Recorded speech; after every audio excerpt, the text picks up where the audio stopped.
बोलिए यज्ञ कराने वालों की, बोलिए श्री हनुमान जी महाराज के, श्री भैरवनाथ की।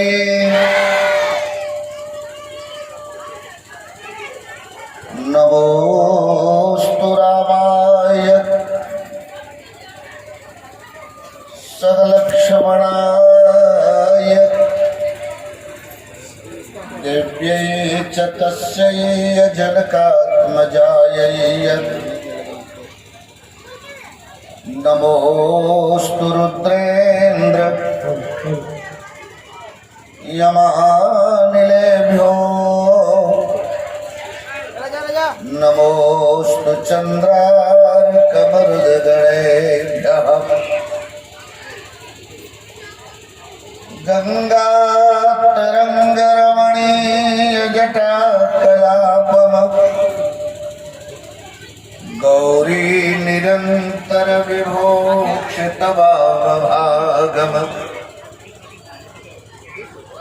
नारायणं प्रियमनंगमदापहारम् वाराणसीं पुरपतिं भज विश्वनाथम्। ध्येयं सदा परिभवग्नमविष्टदोहम् तीर्थास्पदं शिवविरिञ्चिनुतं शरण्यम्। भेत्यार्तिहं प्रणतपालभवाधिकोत्तम वन्दे महापुरुषते चरणारविन्दम्। अतुलितबलधामं महेम शैलाभदेहम् तनुजवनकृशानं ज्ञानिनामग्रगण्यम्। शकलगुणनिधानं वानराणामधीशम् रघुपतिवरदूतं वातजातमनमामि। सीतानाथसमारम्भां श्रीरामानन्दार्यमध्यमाम् अस्मदाचार्यपर्यन्ताम् वन्दे गुरुपरम्पराम्। ॐ नमो भगवते उत्तमश्लोकाय नमः यारलक्षणशीलव्रताय नमः उपशिक्षितात्मनुपाशितलोकाय नमः साधुवादनिक्षणाय नमो ब्रह्मण्यदेवाय महापुरुषाय महाराजाय नमः। अस्मद्गुरुचरणकमलेभ्यो नमः। उपस्थित इन विशालतम कार्यक्रम के स्तंभ हमारे श्री महाराज जी एवं यज्ञ समिति के माननीय हमारे अध्यक्ष महोदय, समस्त यज्ञ से जुड़े हुए पदाधिकारीगण एवं दूर दराज से आए हुए हमारे धर्मावलंबी सज्जनों, अर्चनिया वंदनिया पूजनिया हमारी माताएं एवं बहनें, बहुत ही सुंदर सुअवसर हम लोगों को हाथ लगा है। इसका हम लोगों को भरपूर लाभ लेना चाहिए।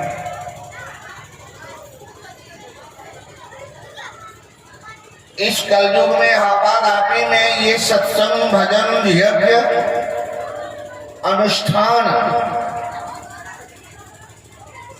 बड़े ही भाग्यशालियों के नसीब में होता है। जिन्हें नहीं मालूम है जो अध्यात्म से कोसों दूर है उसे मुझे कुछ कहना नहीं है, लेकिन मैं आप लोगों से निवेदन करूंगा कि यार दोबारा मुझे इस क्षेत्र में आने का मौका मिला है।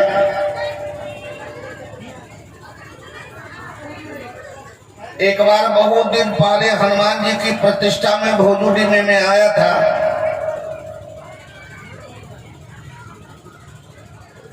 उसमें मैं कई दिनों तक रह करके आप लोगों की सेवा की थी। पुनः दोबारा सुअवसर मिला है। भोजुडी में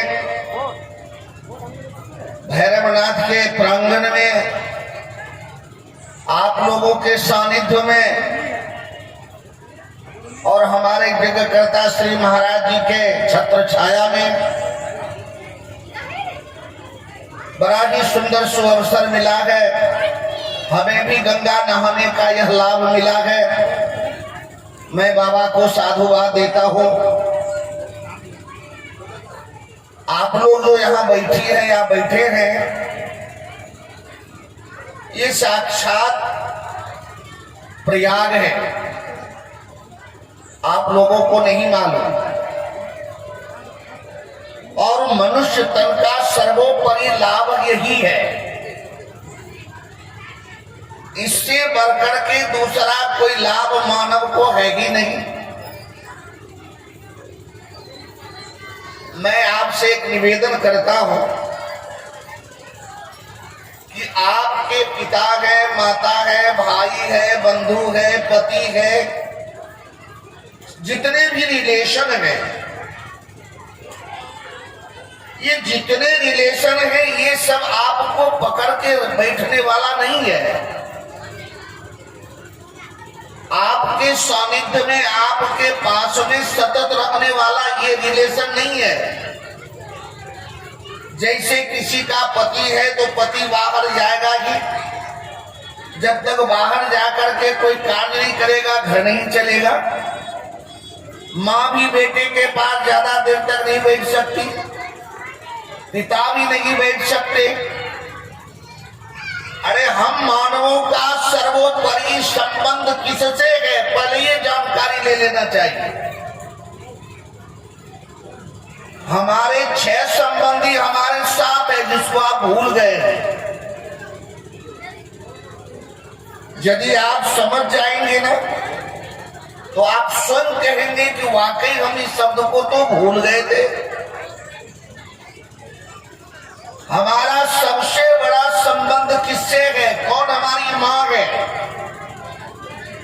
अरे जिससे हमने जन्म लिया वो तो माँ है ही, लेकिन वह माँ भी मेरे साथ हरदम समय नहीं दे सकती, मेरे पास हरदम रह नहीं सकती। हमारी माँ इस जीव की माँ सर्वोपरि सत्य है, सत्य ही माता है और ज्ञान पिता है, धर्म भाई है। यदि आप अपनी माँ को सतत अपने ऊपर वरदस्त रखना चाहते हैं कि माँ की छत्र छाया में रहूं, तो वो तो माँ जब उनके पास पहुंचेंगे, आप कहीं नौकरी करते हैं, कभी आए, माँ के चरण छुए, तब माँ ने आपको माथे पर अपना हाथ रख दिया। लेकिन सर्वोपरि माँ सत्य है जो मेरे साथ है। माँ की तरह इस बेटे की रक्षा वो सत्य करता है। देखिए, मैं आप लोगों से निवेदन करता हूं, और ये मनुष्य तन जो है, चाहे वो किसी का तन हो,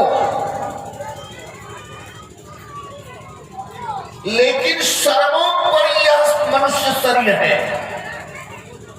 मनुष्य शरीर से बढ़कर के दूसरा कोई शरीर ही नहीं है जो ईश्वर की भक्ति और मुक्ति की प्राप्ति कर सके। ये हम लोगों को मौका मिला है, जरा सोच लीजिएगा मैं जो बोल रहा हूं। जैसे आप लोग बैठे हैं जानवर नहीं बैठ सकते, पक्षियां नहीं बैठ सकते, कीट पतंग नहीं बैठ सकते। कितना सुंदर से आप लोग इस प्रवचन पंडाल में शांति से बैठे हैं। इस तरह का कोई भी जीव बैठ नहीं सकता, क्योंकि उनको बैठने का, सत्संग करने का, महात्माओं के दर्शन करने का उसे अधिकार तो सिर्फ मानव को है। और मानव इतना बयात हो गया सज्जनों, किनको जब मानव शरीर दिया तो भगवत प्राप्ति क्या करेगा? पुनः वही जिस जोड़ी से आया है, सुकर कुकर जोड़ी से, कुत्ता और सियार जोड़ी से, उसी जोड़ी में जाने के लिए ये रास्ता ढूंढने लगा। यहाँ आने के बाद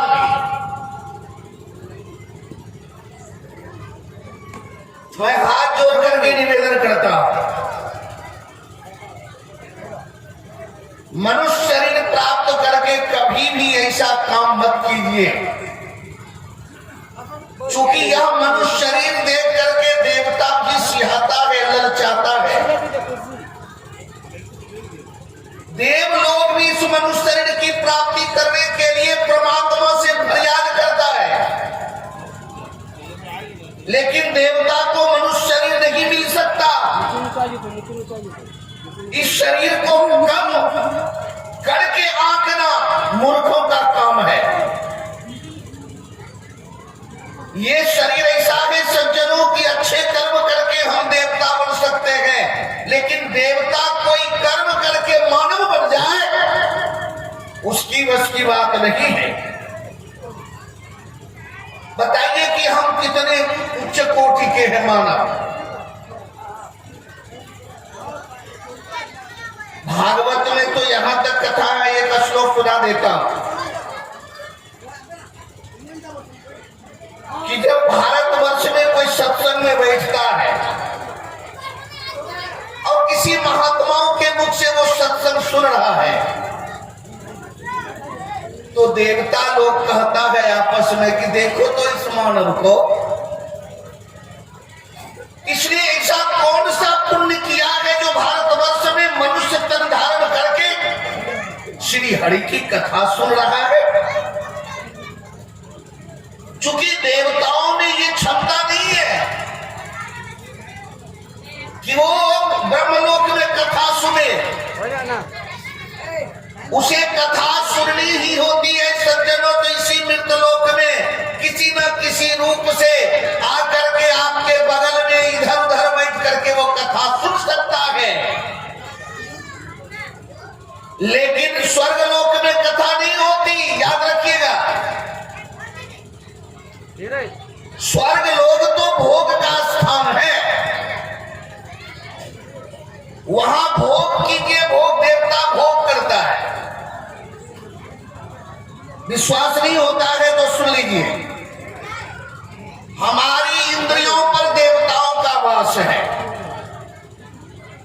चाहे आंख हो, चाहे नाक हो, चाहे हाथ हो, चाहे कान हो, चाहे मन हो, चाहे मुंह हो, ये सारी इंद्रियों पर देवता बैठा हुआ है। इंद्रिय द्वार झरोखा नाना, तह तह सुर बैठे करी थाना, आवत देखही विषय बयारी, तीन कपट उघर के वारी। सुनो, समझ लो, कथा बहुत सुनी होगी। आजकल कथा दो तरह की होती है, एक मनोरंजन और एक आत्मरंजन। मनोरंजन कथा होती है, टीवी पर देखा होगा, कथा हो रही है, हमारी बहन सब नाच रही है, क्या वो कथा है? जिस कथा में हमारी बहन हमारे भाई नाच रहे हो वो तो मनोरंजन है। अब मनोरंजन कभी मानव का कल्याण नहीं कर सकता। मनोरंजन मतलब जानते हैं, मन से आनंद लेना। मन से जो आनंद लेता है, मन को जो आनंद देता है, वह कभी भी अध्यात्म पर नहीं चल सकता। उनके लिए एकमात्र रास्ता नर्क के लिए प्रशस्त होता है। इसलिए मेरी बात पर ध्यान दीजिएगा। जो कथा मेरी आत्मा को आनंद दे, वह कथा जीव की कल्याण करती है। जो कथा मन को आनंद दे, मन को विचलित कर दे, वो कथा नहीं है, वो व्यथा है। वो कथा नहीं हो सकती। मनोरंजन ही करना है तो कथा के यार में क्यों कर रहे हो यार? आर्केस्ट्रा ले आओ, किसी और को ले आओ, लो आनंद मन से। भागवत कथा चीज क्या है सुन लीजिए। भगवत कथा जीव का कल्याण करती है। और जीव का कल्याण तब होता है जब मन का आनंद मिटता है। जो मन को आनंद देता है उस जीव का कल्याण कभी नहीं होता, क्योंकि मन सदा विषयी होता है। मन संसार के विषयों में भागता है। तो जिस मानव का मन संसार के विषयों में भाग रहा है, उसका कल्याण कैसे होगा? इसलिए मैं निवेदन कर रहा हूं, हमारे शरीर की जो इंद्रियां हैं, चाहे वो मेरा मस्तक हो, चाहे मुंह हो, नाक हो, हाथ हो, कान हो, इस सब पर देवता बैठा हुआ है। मजा वह देवता लेता है, रस देवता लेता है। ये जड़ शरीर क्या मजा और आनंद ले सकता है सज्जनों? इंद्रिय द्वार झरोखा नाना, तह तह सुर बैठे करी थाना,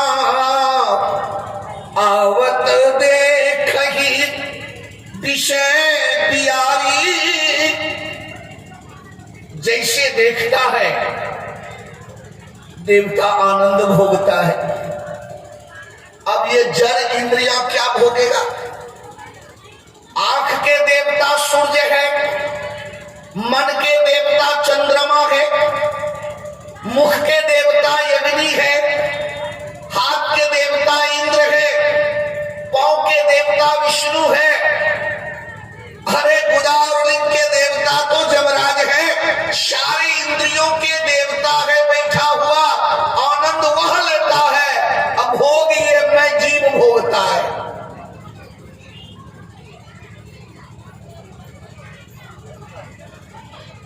जीवात्मा परमात्मा का अंश है, वह कभी गलत काम नहीं करती।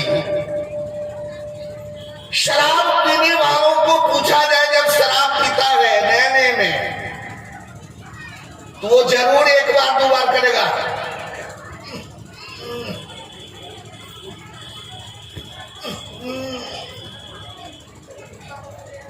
मतलब वो शराब आत्मा कहती है कि ये मेरे योग्य नहीं है,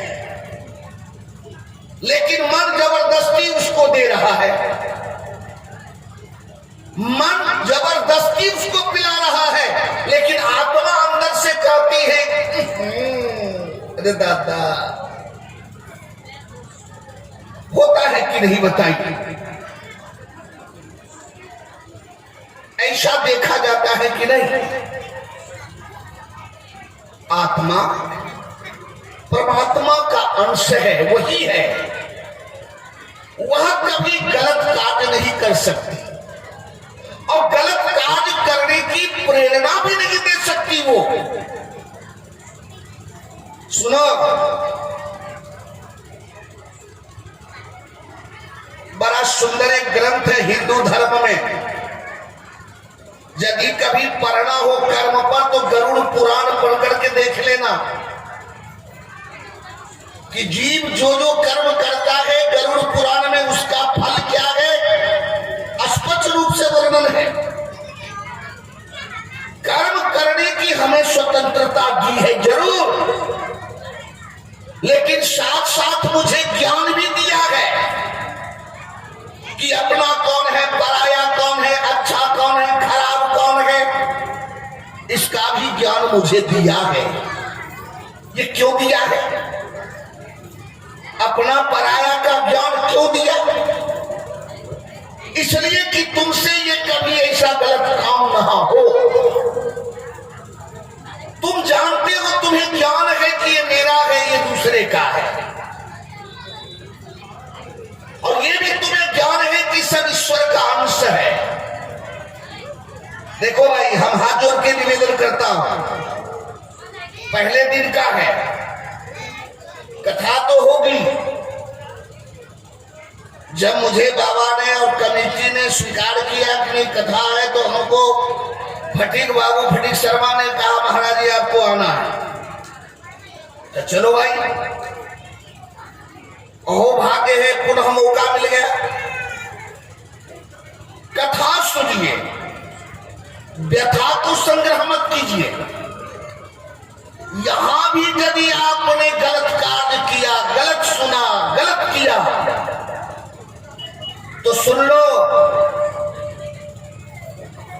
बाहर से किया हुआ कुकृत्य जैसे भैरवनाथ में आओगे वो नाश हो जाएगा, लेकिन भैरवनाथ के प्रांगण में यदि कोई गलत कार्य हो जाता है तो वो पत्थर पर का लकीर हो जाता है। लकीर कभी पत्थर पर नहीं मिटता। अन्य क्षेत्रे कृतम पापम पुण्य क्षेत्रे विनश्यति ही, लेकिन पुण्य क्षेत्रे कृतम पापम वज्रलेपो भविष्यति ही। इतना बड़ा पाप होगा कि कोई भी तीर्थ चले जाओ वहां पाप मिट नहीं सकेगा। इसलिए इस क्षेत्र में आने के लिए मन, कर्म, वचन तीनों में संयम होना चाहिए। चलने की क्या रीति है? भीड़ है तो मैं कैसे उसमें प्रवेश करूं, किसी को कष्ट ना दूं। आप लोगों को नहीं मालूम, अभी हम लोगों का कुंभ चल रहा है हरिद्वार में, और हम लोग अप्रैल में जाकर नहाएंगे। वहां देखिए महात्माओं का कैसा होता है। अन्य क्षेत्र का किया हुआ पाप यहां नाश हो जाएगा आते ही, चूंकि यहां कुंभ है, यहां गंगा जमुना सरस्वती का मिलन हो रहा है। ज्ञान रूपी है सरस्वती, कर्म रूपी है यमुना, और भक्ति रूपी है कथा गंगा।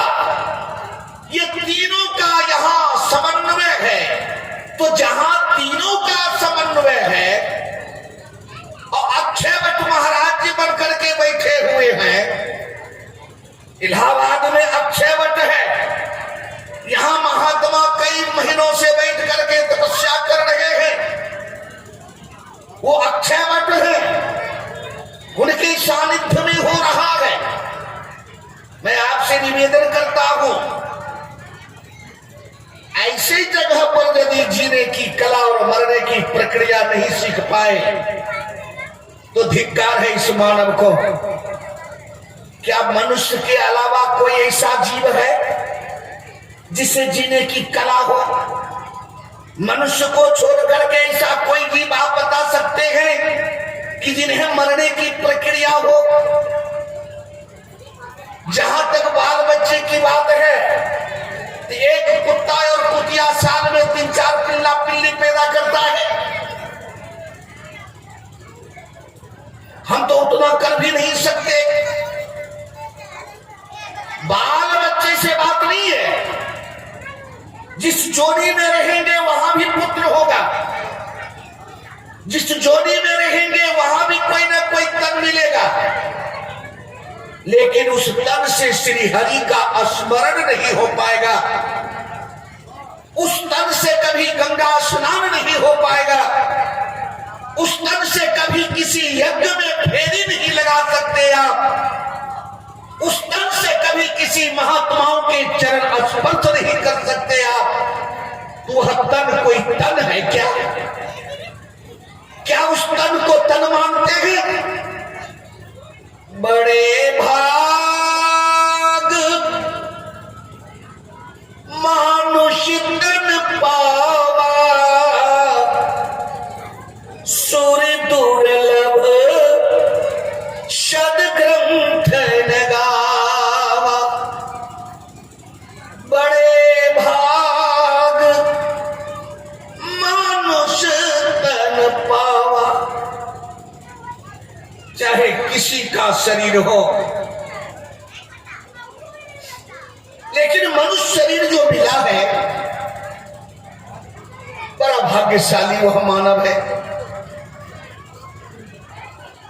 देवताओं से भी दुर्लभ वह शरीर है। हम नहीं करा, आप पढ़े हुए हैं, स्वयं अर्थ निकाल दीजिए।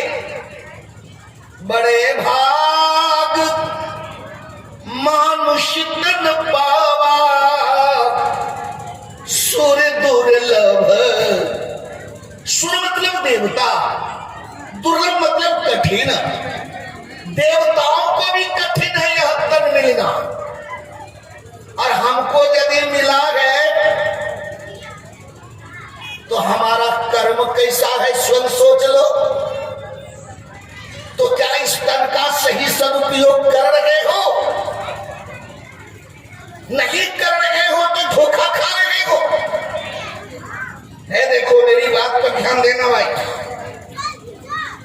मैं बोलता हूं तो बहुत लोगों को थोड़ा कष्ट होता है, लेकिन मैं हाथ जोड़ के निवेदन करता हूं कि हमारी बातों पर कष्ट मत करें। महात्मा किसी का दुश्मन नहीं होता, महात्मा हकीकत बोलते हैं। इसमें किसी की चोट, किसी को चोट पहुंचे तो क्षमा करना मैं निवेदन करता हूं, लेकिन कहूंगा हकीकत। जो हकीकत है मैं जरूर निवेदन करूंगा। बड़े भाग मानुष तन पावा। मनुष्य शरीर बहुत भाग से मिला है, देवताओं से भी दुर्लभ है। देवताओं से दुर्लभ मतलब देवताओं को यह शरीर मिलना बड़ा कठिन है। शरीर वो चाह करके भी उसको शरीर नहीं मिल सकता। बताइए कितनी बड़ी पूंजी हमको मिली है परमात्मा के तरफ से। हमने ऐसा कोई कर्म करके शरीर प्राप्त किया है वो भी नहीं है। परमात्मा ने अपनी तरफ से कृपा करके दिया है यह शरीर। हाय रे वो दुर्भाग्यपूर्ण मानव, जिस परमात्मा ने कृपा करके इतना सुंदर शरीर दिया, उस शरीर से तुम पृथ्वी पर क्या क्या कर्म कर रहे हो। कबहू के करी करुणा नर देही, देत ईश्वरिनो हे तुषले। कबहू के करी करुणा नर देही। 84 में जब हम भटकते रहते हैं, कभी कीट, कभी पतंग, कभी पशु, कभी पक्षी, 84 में जन्म लेते मरते रहते हैं, तो परमात्मा निरावरण देखा करते हैं जीव को। परमात्मा को दया आ जाती है। किस जीव ने बहुत जन्म तक 84 में घुमा है, फिरा है, एक बार इसको मानव तन दे दिया जाए, देखिए ये मेरी तरफ घूमता है कि नहीं। एक बार इसको मानव तन देना जरूरी है, इसलिए परमात्मा ने उसको मानव तन दिया। हम नहीं बोल रहा, रामचरितमानस में है और श्रीमद् भागवत का एक श्लोक में आपको सुनाता हूं इसी प्रसंग पर। पहले मानस सुनिए। बड़े भागवहु करी करुणा नर देहि। करुणा परमात्मा का है एक नाम है। करुणा करके, दया करके हम मानवों को मानव तन दिया, अपनी तरफ से दिया। क्यों दिया? देने का कारण क्या था तुमको मानव तन मुझे? तो साधन धाम मोक्ष कर द्वारा पाइन जही परलोक सवारा। अरे साधन करने के लिए ये शरीर दिया है। इस शरीर से साधन करके ईश्वर की भक्ति और मुक्ति की तुम प्राप्ति कर लो। 84 लाख जोड़ी से निकल जाओगे। मैं आपसे पूछना चाहता हूं, महाराज जी बैठे हैं यज्ञ करता, आगे धूनी लगा लिया है, खुले देख रहे हैं ना, शरीर को साधन में लगाए हुए साधना में। क्या आपके तरह क्या उनके संसार नहीं हो सकता था? क्या वो संसार में नहीं रह सकते थे क्या? मेरी बात पर ध्यान दीजिए। वहां जो एकांत में बैठकर जंगल में आगे धूनी रमा करके बैठे हुए हैं महात्मा, क्यों? पागल है? अरे नहीं दादा, पागल नहीं है। मेरी बात ध्यान से सुन लीजिए। उन्होंने संसार में आने का जो सर्वोत्कृष्ट उपयोग है उनको उन्होंने प्राप्त कर लिया। आप लोग, मैं आपसे पूछना चाहता हूं, इस जोनी के पहले, मनुष्य जोनी से पहले किस जोनी में थे? ये भी निकल जाता है जन्म कुंडली के आधार पर। तो इस जन्म से पहले जिस जन्म में थे, क्या वहां आपके पास पत्नी नहीं थी, पति नहीं था क्या? बाल बच्चे नहीं थे क्या? वहां भी था। नहीं तो मैं निवेदन करता हूं, जरा समझने का प्रयास कीजिए। मैं अपनी मां के गोत्र से जन्म लिया, मैं आप लोगों को नहीं कह रहा, मैं अपनी मां के पेट से जन्म लिया और 1 घंटा भी नहीं हुआ मां ने मुझे अपनी स्तन से लगा दिया। मेरे मुख में दांत नहीं था, मां के स्तन में मेरा मुंह चला गया। अब उसके बाद मां कुछ नहीं करती है, सबको पता है। बिना दांत के हम बच्चे लोग मां के स्तन से दूध पी रहे हैं, पेट भर लिया है। किसने शिक्षा दी उस दूध को निकालने की? क्या मां ने शिक्षा दी? क्या मां स्तन में लगा करके बच्चे को वैसे से करती है? मेरी बात पर ध्यान दीजिए। जैसे ही मां ने मुझे स्तन से लगाई तो कई जन्मों से मैं पीता आ रहा हूं। इनसे पहले भी जिस जोनी में थे वहां भी पिए। जैसे मां के स्तन में मुंह आता है कि संस्कार आ जाता है पीने का। चूंकि बहुत जन्म से पीते आ रहा हूं, कभी गाय में, कभी बकरी में, कभी हाथी में, कभी कुत्ता में, कभी कुतिया में, ना जाने कितने का स्तन मैंने अपने मुंह में लिया है। जैसे ही मां मुझे अपना स्तन मुंह में देती है कि मैं उन मां के स्तन को बिना दूध से बिना दांत के तालू से अपना पेट भर लेता हूं। ये शिक्षा किसने दी मुझे उस बचपन में, जबकि अभी 1 घंटा ही हुआ है जन्म लिया हुआ। मेरी बात ध्यान से सुनिएगा, ये संस्कार होता है, कई जन्मों से पीते आ रहे हैं। जैसे मां ने स्तन में मुंह दिया अपने हमको, हमारे मुंह में स्तन, हमने बिना दांत के खींच कर तालू से मां के छाती से दूध निकाल करके मैं पेट भर लिया। ये शिक्षा कोई नहीं देता, यह मुझे जन्मजात संस्कार है। चाहे किसी भी जोड़ी में कोई जाए, किसी भी जोड़ी में जाए, इसलिए याद रखिएगा, अन्य चीज तो आपको अन्य जोड़ियों में मिल जाएगा, जो चीज चाहेंगे वो जोड़ी है सब मिल जाएगा।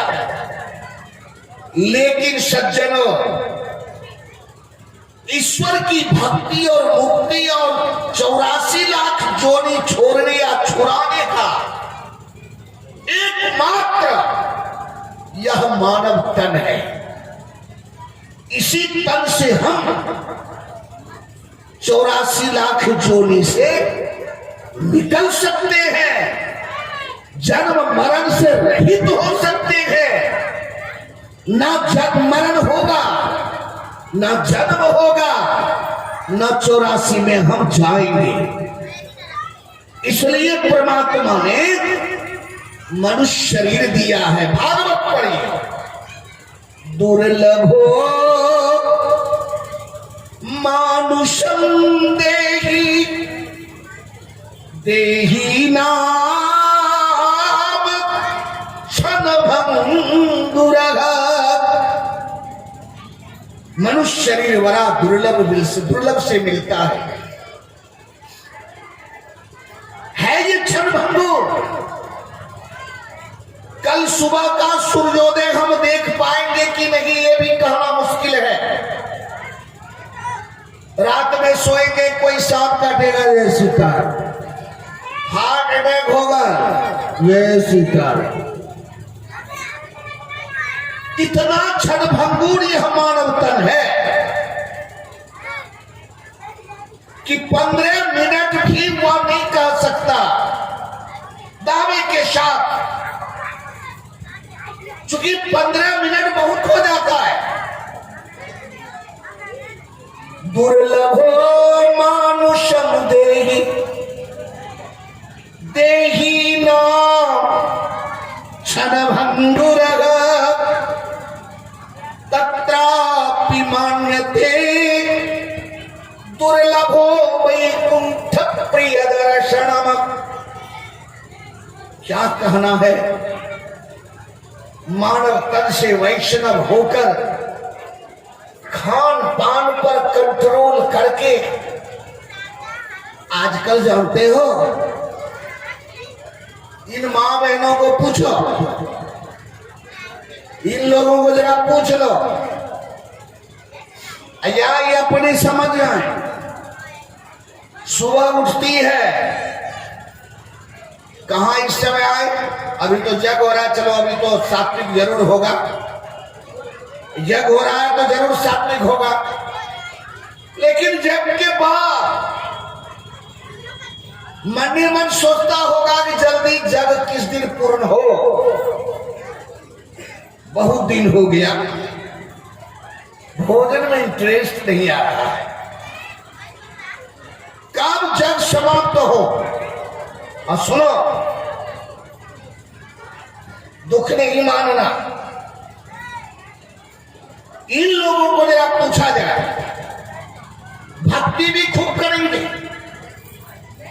मैं देखता हूं, सुबह उठेंगे, बाल बच्चे के लिए नाश्ता वगैरह बनाने के बाद, सब्जी करने के बाद स्नान करेंगी, और करने के बाद अगरबत्ती जला के भगवान को जय हनुमान गढ़ गुणसागर, जय हनुमान गढ़ में, हरि बोल मंदिर में, या जहां पर नजदीक में है, सब जगह भगवान है, दुर्गा काली जो भी मंदिर फोटो है घर में सबको दिखाएगी।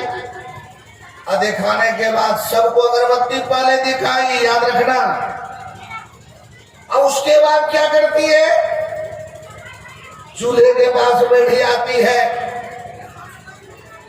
ऑमलेट छौंकने लगी, मुर्गा का छौंक देने लगा, मछली का छौंक। अब बताओ, जो भगवान तुम्हारे हाथ से अगरबत्ती का धुआं अभी अभी दिया है, अब तुम्हारे घर में ही मुर्गा का छौंक लग रहा है, तो उसका धुआं उस भगवान को नहीं मिल रहा है? मिल रहा है कि नहीं मिल रहा है?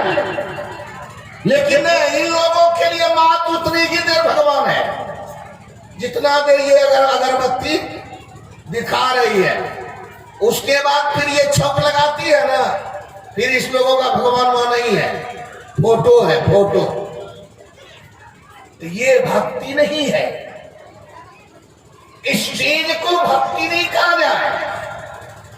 ईश्वर को ठगो मत, ईश्वर को ठगना।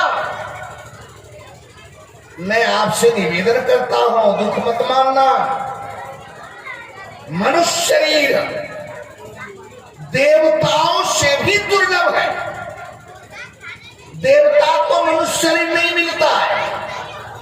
अरे देवता क्या चीज है सुन लोगी ना, तो एक एक देवता से घृणा करोगे। देवता विषयी होते हैं। हालांकि हमारे यहां देवताओं का पूजन होता है, हम लोग करते हैं। अभी यज्ञशाला में सारे देवता उपस्थित हैं, दशो दिक्पाल है, जितने भी देवता है, सारे 33 कोटि देवता आवाहन हुआ है, मंडप प्रवेश हुआ है, कल अग्नि मंथन होगा, कल से उनका भोजन मिलेगा। वो जो आहुति देते हैं मंत्र बोलकर, वे आहुति क्या है? उनका भोजन है। वह जो अग्नि में दिया जाता है वह देवताओं का भोजन है, भाग है, बलि है, याद रखना। लेकिन देवता रहते स्वर्ग में, देवता बहुत ऐसे हैं। पूछ लो किसी पंडित जी से। हमारे शास्त्रों में, हमारे रामायण में तो इंद्र को बड़ा निम्न कोटि से व्याख्या किया है। यदि कोई पंडित आपके बेटे का कहीं महामृत्युंजय जाप कर रहा है और भूल से वह पंडित जी मंत्र को भगवान शिव को समर्पित नहीं किया, तो इंद्र आता है और उस महामृत्युंजय जाप जो पंडित जी ने किया उसको चोरी करके चला जाता है। बताइए इंद्र कैसा चोर है? सुखहार ले भाग सठ, स्वान निरखी मृगराज, छीन ले जन जान जल, तिम सुरपति नला। ये इंद्र तो बहुत ऊंचे पद पर है, देवताओं का राजा है ये। मेरी बात सुन लीजिए, लेकिन इसका कर्म सुनेंगे, इनके समस्त परिवार के जब कर्म सुनेंगे, इनके बेटे का जब कर्म सुनेंगे, तो सुन करके आपको आश्चर्य लगेगा। आप स्वयं कहने लगेंगे इंद्र भी ऐसा काम करता है। हम पूछते हैं, भागवत में हिरण्यकश्यपु की पत्नी थी कयाधु, कयाधु गर्भवती थी, उनके पेट में प्रहलाद भक्त पल रहा था। इंद्र ने देखा कि एक हिरण्यकश्यपु तो समस्त देवताओं को त्राही त्राही कर रखा है, अब इसका पुत्र पैदा होने वाला है, पता वही कैसा पुत्र होगा। कयाधु का बाल पकड़ करके इंद्र ले चला उनको पेट गर्भ गिराने के लिए। क्या ये इंद्र का यही काम है? किसी अबला नारी के बाल पकड़ करके उसके गर्भ को गिराना, क्या ये इंद्र का काम है? वो तो नारद बाबा थे जो प्रहलाद भगवान बच गए मां के गर्भ में। नारद बाबा मिले, उन्होंने मना कर दिया कि तू नहीं जानते भगवान का भक्त इनके पेट में पल रहा है, इंद्र इनको छोड़ दो। तब कयाधु के बाल को छोड़ा। अरे इंद्र के बेटे का चरित्र यदि सुनेंगे ना, अकारण इंद्र के बेटे का नाम है जयंत। अब भगवान श्री राम श्री सीता जी के साथ जंगल में थे। लक्ष्मण उस समय कुछ जंगल में कुछ काम करने के लिए चले गए। इंद्र का बेटा जयंत आया और सीता जी के चरण में चोंच मार करके खून निकाल दिया। कौवा का रूप धारण करके आया और सीता जी के चरण में चोंच मारा, चरण से खून निकला। सीता जी ने राम जी से शिकायत नहीं की, चूंकि वो जगत माता है।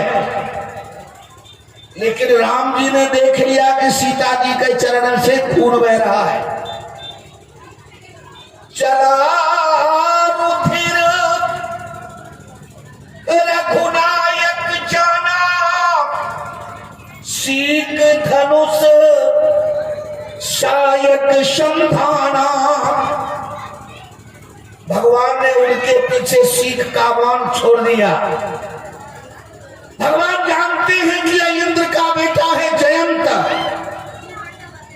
ये हमें परीक्षा लेने के लिए आया है बल का। अरे यदि तुम्हें परीक्षा हमसे लेनी है तो हमसे अपराध करता। तू एक औरत के चरण में चोंच मार करके घायल कर दिया है। हमको ज्यादा नहीं कहना है, हमको तो मिलान करना है कि वो देवता कैसा है। देवता सुख मौज करता है, देवता सोमपान करता है। विश्वास नहीं होता। जैसे आजकल के लोग शराब पीते हैं, उसी को देवता वो देवलोक में सोमपान कहते हैं, सोम कहते हैं शराब को। देवलोक में देवता सोमपान करता है। वहां भी उर्वशी है, मेनका है, रंभा है, क्षेमा है, हेमा है, प्रेमा है। अपनी अपनी पत्नी रहने के बाद भी वो भी कोई स्थान है देवलोक। मैं आपसे हाथ जोड़ के कहता हूं कि कभी इस तरह के मिल जाए, कोई स्वर्ग जाने के लिए कहे तो है, भूल करके भी वहां मत जाइए।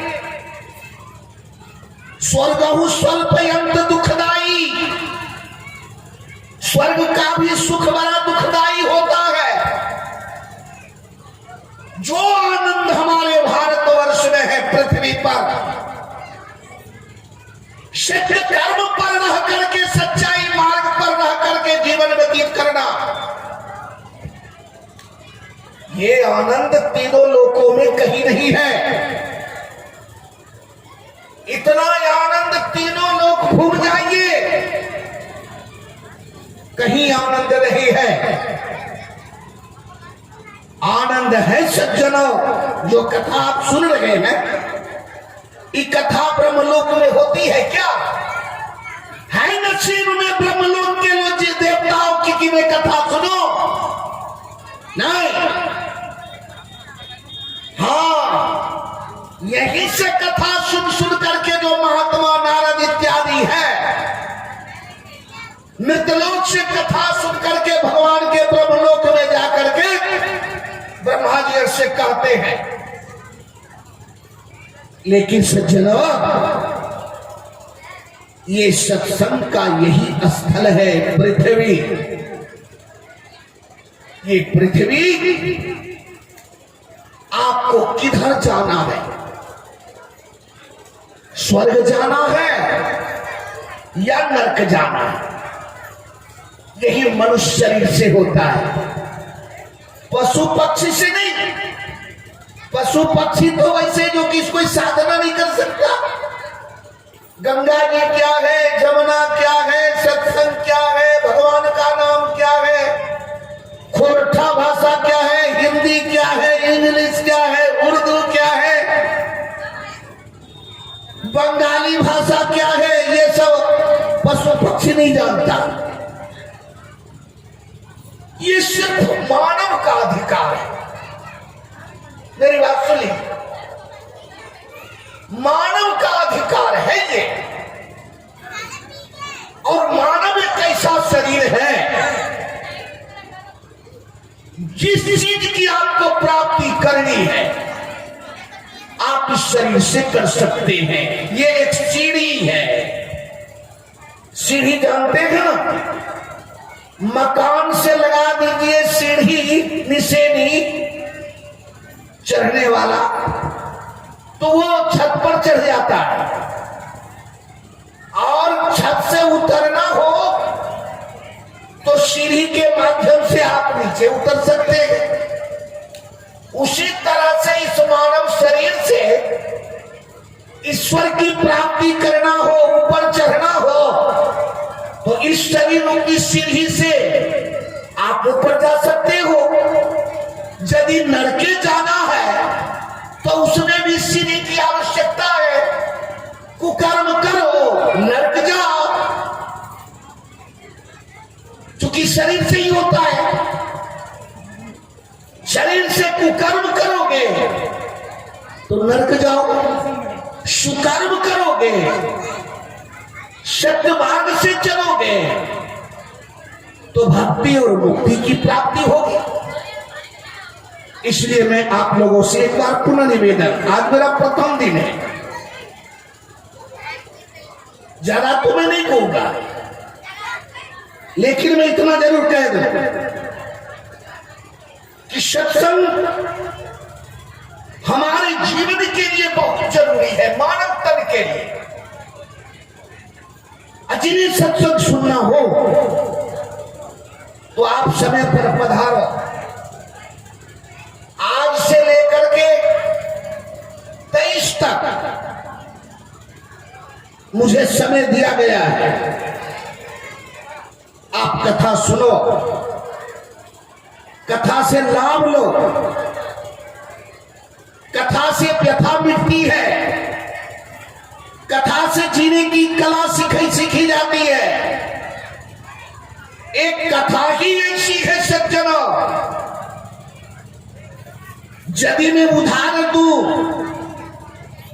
तो आप जिस स्थान में बैठे हैं ये भैरव का स्थान है, यानी महादेव का परिवार। महादेव की एक पत्नी थी सती। थोड़ी देर सुन लो, कथा की मजाक उड़ाने वाली, कथा की अवहेलना करने वाली, कथा को निगलन करने वाली ये सती, जरा सा ध्यान से सुनना। अपने पति के साथ एक बार कथा सुनने के लिए गई। एक बार त्रेता युग माही शंभु गए वो कुंभगिरी सिपाही, संग सती जग जननी भवानी, पूजे ऋषि अखिलेश्वर जानी, के आश्रम में शिव जी और शिव की पत्नी सती, दक्ष की बेटी,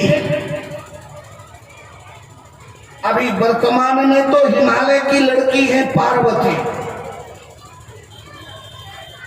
लेकिन ये पूर्व में यही हिमालय की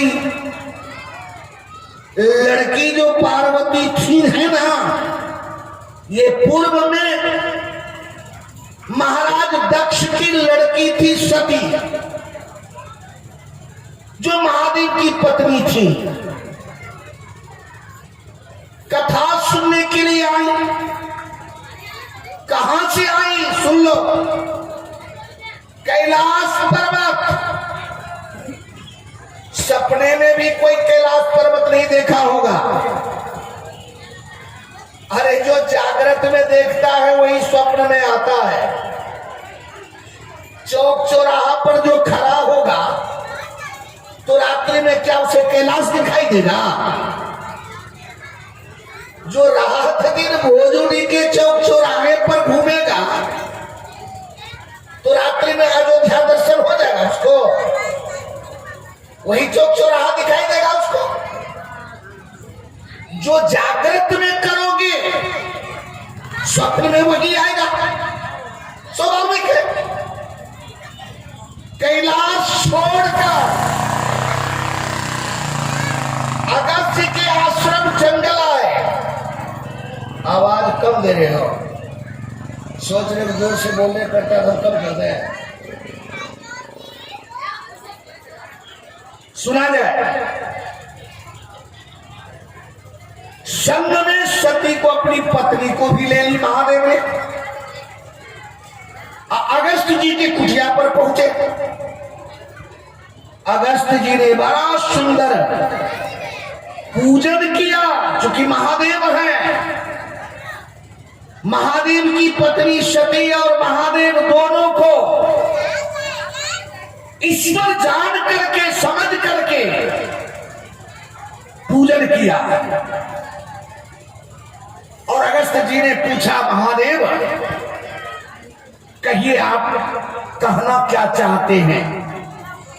महादेव ने कहा, अगस्त जी मुझे राम कथा सुनाइए।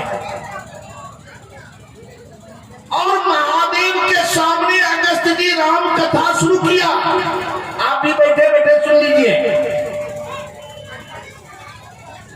महादेव के सामने में अगस्त जी ने राम कथा प्रारंभ किया। महादेव सुनने लगे, लेकिन महादेव की पत्नी सती कथा नहीं सुन रही है। राम कथा मुनिवर जीव बखानी, सुनी महेश परम सुख मानी। यहां सती का नामो निशान नहीं। महादेव ने सुना और सती ने नहीं सुना। कथा की अवहेलना की। कथा की कभी अवहेलना मत करो। और जब इस सती ने कथा की अवहेलना की, क्या कहकर, अरे जो कथा ये अगस्त बोल रहे हैं, ये कथा के जनक पिता तो हमारे पति महादेव हैं। महादेव से तो सब कथा निकली है, मैं सुनी हूं। क्या सुनना? ध्यान से सुनो। पति सुन रहे हैं, पत्नी कथा नहीं सुन रही है। फल क्या हुआ? दुर्दशा हो गई सती की। सती को शरीर त्यागना पड़ा, सती को शरीर जलाना पड़ा। फिर पार्वती रूप में आई, तब महादेव से शादी। कथा यदि कहीं मिल जाए तो जीव का समझो आनंद है, उससे बड़ा आनंद और कुछ नहीं है। जिसके घर में सदा सत्संग हो, उसे हर घड़ी आनंद ही आनंद हो। कथा जहां मिल जाए, अभी तक आपको कथा के रस के बारे में मालूम नहीं है, चूंकि विषय और अध्यात्म दोनों दो चीज है। तो जो विषय में रात दिन लीन है उसको कथा अच्छी नहीं लगेगी, स्वाभाविक है। और जिसको कि अध्यात्म अच्छी लगने लगे तो उसे विषय फीका लगता है। अब हम मानवों का धर्म क्या है कि अब जोड़ी की तरह हम लोग विषय वासना में पड़े रहे? क्या विषय वासना में रह करके अपना अमूल्य जीवन खपत कर दे, नाश कर दे? नहीं, मनुष्य शरीर मिला है भगवान की प्राप्ति के लिए, भगवान की भक्ति और मुक्ति के लिए। इसका दुरुपयोग मत कीजिए।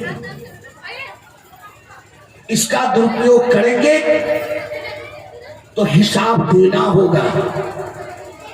चूंकि सब जगह वर्णन है, कर्म की कमाई को बताना पड़ेगा, सोच ले दीवाना तुझे जाना पड़ेगा। बहुत कम दिन यहाँ के लिए है। मेरा ये गंतव्य स्थान नहीं है, जाना कहीं और है। कुछ दिन के लिए मेहमान है यहाँ, जाना कहीं और है।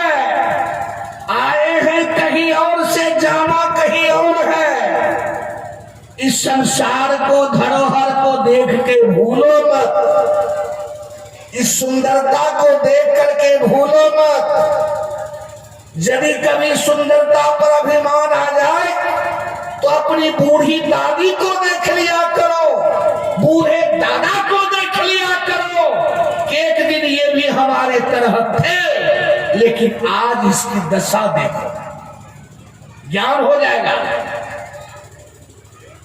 इतना जल्दी ज्ञान होगा कि बोलो मत। ये हम ज्यादा क्या कहें, 8 बजे तक समय दिया था। आप लोगों से निवेदन करता हूं, आज प्रथम दिन है और तैयारी भी उतनी नहीं थी। कुछ भी हुआ, चलिए भगवत कथा है, लेकिन इतना जरूर ध्यान रखिएगा, हम कमेटी वालों से, अध्यक्ष महोदय से, महाराज जी से तो कह नहीं सकते क्योंकि वो एक संत हैं। हम अध्यक्ष महोदय से, मंच संचालक महोदय से निवेदन करूंगा कि कथा जिस समय से हो आप उद्घोष करें और समय पे आकर के हम आपकी सेवा करो। अहो भाग्य है। बस हम इतना ही कहूंगा, ज्यादा नहीं। एक चैप्टर सिर्फ सुना देता हूं। मनुष्य शरीर एकमात्र ईश्वर के लिए बना है, संसार के लिए नहीं बना है। एकांत में बैठ करके इस पर थोड़ा सा जरूर विचार कीजिएगा। जिस मूर्ख ने यह सुंदर शरीर संसार को दे रखा है, उससे मुझे बस एक ही छंद से उसे मैं कहना चाहूंगा कि जिस फूल में गंध सुगंध नहीं, उस फूल को तो मुरझाना भला है। जिस अमृत में निज मान नहीं, उस अमृत से पिस पीना भला है। जिस संपत्ति में निज धर्म नहीं, उस संपत्ति से धनहीन भला है। और जिस मानव में हरि भक्ति नहीं, उस मानव को मर जाना भला है। उस मानव को मर जाना भला है। पृथ्वी का भार क्यों है? जो अपना और अपने पूर्वज का कल्याण नहीं कर पाया, उसे जीने का अधिकार पृथ्वी पर नहीं है। जिसने अपना और स्कूल में जन्म लिया, उसका भी कल्याण नहीं कर पाया, तो जन्म लेने का सार्थक क्या रहा? कुत्ता बिल्ली की तरह पेट पालना। एक कौवा भी जानता है, याद रख लीजिए, एक कौवे को 5 रोटी दे दीजिए एक बार, कौवा उठा लेगा, आपके घर में जाकर घुसेर के रख देगा, अब उससे निकाल करके वो खाता है। वो तो कौवा जानता है कि पेट कैसे पलेगा, वही मैं जानता हूं। एक कुत्ता को हड्डी मिल जाए तो खींच करके लेके जाता है, वो भी जानता है कि क्या खाऊंगा, वही मैं भी जानता हूं। तो फिर मनुष्य और कुत्ता और बिल्ली और पक्षी में अंतर क्या रहा? मेरी बात को जरा दुख न मानेंगे। हम निवेदन करता हूं कि श्री हरि के होकर, श्री हरि से संबंध जोड़कर जिन्होंने पृथ्वी पर जिया, वो संसार को जीत जाएगा। और जो श्री हरि से अलग होकर के जी रहा है, मैं निवेदन करता हूं कि उसका जीना ना जीना ये बराबर है। इन्हीं वाणी के साथ वाणी को मैं विराम देता हूं। मुझे ये जरूर जानना है कि समय कब है, कितना समय है, कितना समय मुझे मिलता है, उसके आधार पर मैं आपकी सेवा करूंगा, करता रहूंगा। इन्हीं वाणी के साथ मैं वाणी को विराम देता हूं। और भी विद्वान सब हैं, बोलिए श्री सीताराम नाम महाराज की। 2 बार भगवान नाम ले लीजिए। देखा, इस स्थल पर भगवान नाम लेने से बड़ा पुण्य है। चूंकि यहां कुंभ है, जग स्थल है, बाहर एक नाम लेंगे ना तो वही रहेगा, यहां एक नाम 1000 नाम हो जाता है। एक बार उच्चारण करने से हजारों का फल मिल जाता है। चूंकि ये तीर्थ स्थल है। देखो, ये सब करने के लिए 3 चीज का ज्ञान रखना।